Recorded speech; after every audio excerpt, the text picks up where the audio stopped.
देखिए इधर देखिए अभी लिखना है। चलिए आओ विज्ञान सीखने में आज टॉपिक है स्थिति सदिश पोजीशन वेक्टर। यानी वेक्टर अलजेब्रा में हम लोग पढ़े कि वेक्टर क्या होता है, तो सदिश या वेक्टर एक डायरेक्टेड लाइन सेगमेंट को कहते हैं। डायरेक्टेड लाइन सेगमेंट का मतलब होता है कि ऐसा रेखाखंड जिसमें दिशा होती है।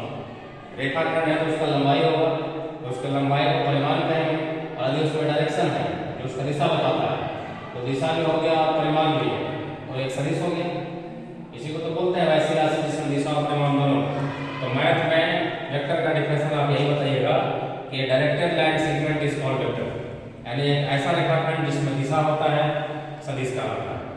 अब उस सदिश को कैसे निरूपित करते हैं, उसके लिए उसके स्थिति सदिश को पढ़ना, तो उसका पोजीशन वेक्टर को कैसे लिखते हैं। तो पहले इस डायग्राम को समझना है।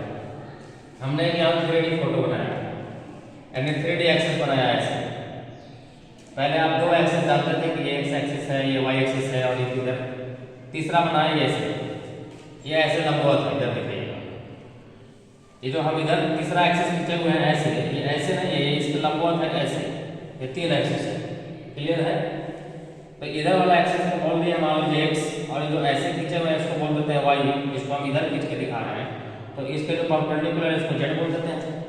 ये तीनों दूसरे का लंबवत है, और ये ओरिजिन ये एक्सिस था ऐसे वाई एक्सिस, और इसमें कोई बिंदु है इधर, जैसे कि यहाँ पे है, ये जो वाई एक्सिस ऐसे है तो ये इधर है, और इसमें कोई बिंदु यहाँ पे है पी, जैसे यहाँ पे बोर्ड में दिख रहा है, क्योंकि यहाँ पे बिंदु हम लोग खींच नहीं सकते हैं, तो बोर्ड में ड्रॉप किया बिंदु, और फिर उस बिंदु से परपेंडिकुलर खींचेंगे नीचे वाले प्लेन में, जिस प्लेन का नाम है एक्स वाई प्लेन, तो वो परपेंडिकुलर यहाँ दिखाया गया एम पे, और फिर इस एम बिंदु से एक्स एक्सिस पे परपेंडिकुलर खींचे और वाई एक्सिस पे परपेंडिकुलर खींचे।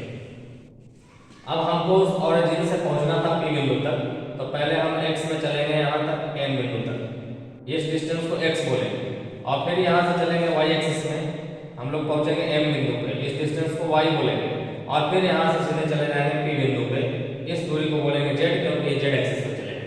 तो यही तीनों दुनिया जो एक्स वाई जेड हम लोग कवर किए, इसी तीनों को मिलाकर के इसका कोऑर्डिनेट बनाया जाता है बिंदु पी का।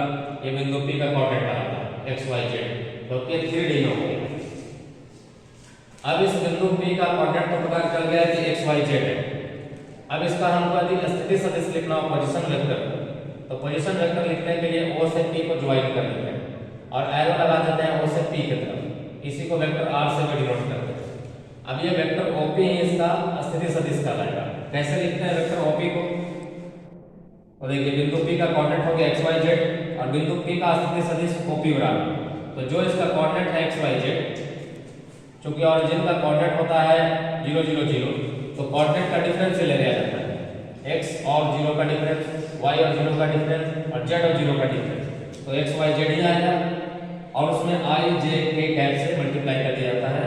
ये i cap j cap k cap इकाई सदिश होते हैं x अक्ष की तरफ, y अक्ष की तरफ और z अक्ष की तरफ, यानी उसकी दिशा बताती है कि x अक्ष में आपको x डिस्टेंस चलना है, y अक्ष में आपको y डिस्टेंस चलना है, और z अक्ष में आपको z डिस्टेंस चलना है, तब बिंदु P तक पहुंच जाइएगा। ये इसका इकाई स्थिति सदिश लिखने का फार्मूला होगा कि जो भी उसका बिंदु का कोऑर्डिनेट है उसमें i j k लगा दीजिए। उसी OP को r डैश वेक्टर r से सूचित करते हैं। अब रहा इसका परिमाप कितना होगा, यानी इसका लंबाई कितना होगा, O से P तक का लंबाई निकालना है तो उसको OP से r से या r का मॉड या OP वेक्टर का मॉड से सूचित करते हैं, जो उसका परिमाप कहलाता है, और उसको निकालने के लिए i j k का जो कोएफिशिएंट है उसका स्क्वायर करके प्लस करेंगे और अंडर रूट निकाल देंगे, ये इसका मैग्नीट्यूड दे देगा। क्लियर है।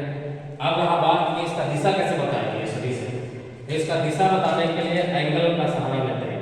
ये x अक्ष के साथ कितना एंगल बना रहा है, तो सपोज कीजिए x अक्ष के साथ अल्फा एंगल बना रहा है, y अक्ष के साथ, तो y अक्ष जो ऐसे था अभी बोर्ड में ऐसे दिख रहा है ऐसे, तो सपोज कीजिए कि ये जो रेखा गई होगी OP सदिश, वो इसके साथ बना रहा होगा बीटा एंगल, और उस बिंदु के साथ जो ऐसे आया है रेखा सदिश, यानी ये सदिश स्थिति सदिश, ये z अक्ष के साथ भी कुछ एंगल बना रहा होगा, तो उस एंगल का माप मान लीजिए कि गामा है, अल्फा बीटा गामा। ये तीनों अक्ष के साथ स्थिति सदिश का यदि एंगल पता है तो उसका कोसाइन वैल्यू इसका डायरेक्शन देता है। देखिए दिशा बताने के लिए दिक् कोजया यानी कि डायरेक्शन कोसाइन का प्रयोग करते हैं। डायरेक्शन कोसाइन मतलब वही अल्फा बीटा गामा एंगल जो निकला हुआ है उसमें कॉस लगा देते हैं, उसको एल एम एन से सूचित किया जाता है। स्थिति सदिश ओपी के डायरेक्शन कोसाइन को एल एम एन से सूचित करते हैं। जहाँ एल बराबर क्या हो गया तो कॉस अल्फा, एम हो गया कॉस बीटा और एन है cos gamma. Alpha beta gamma क्या है तो अल्फा बीटा गामा सदिश ओपी का एक्स अक्ष वाई अक्ष और जेड अक्ष के साथ कोण है, बनने वाला कोण, जैसा कि फोटो में दिख रहा है। अब इसमें एक रिजल्ट आता है यदि इसका स्क्वायर का समेशन निकाला जाए डायरेक्शन कोसाइन का एल एम एन का, तो L square plus M square का वैल्यू 1 आता है। अर्थात उसका वैल्यू यदि रखें तो cos square beta cos square gamma भी 1 हो जाएगा। और यदि इसको हम साइन में बदले तो 1 minus sin square alpha 1 minus sin square beta 1 minus sin square gamma, इसका वैल्यू भी 1 हो जाएगा ना। और ये 1 1 1 3 इधर आएगा तो हो जाएगा 1 माइनस 3 यानी -2 और माइनस कॉमन करके कैंसिल कर दें तो 2 बचेगा। तो एक रिजल्ट ये भी हो गया कि sin square alpha plus sin square beta plus sin square gamma 2 होता है। क्लियर है? तो ये रहा स्थिति सदिश का जानकारी। अब अगले दिन बताया जाएगा आपको इसके टाइप्स के बारे में, स्थिति सदिश वेक्टर के टाइप्स के बारे में। उसके बाद हम लोग वेक्टर का ऑपरेशंस पढ़ेंगे, एडिशन, सब्ट्रैक्शन, मल्टीप्लिकेशन कैसे करते हैं, उसके बाद आगे का प्रोसेस।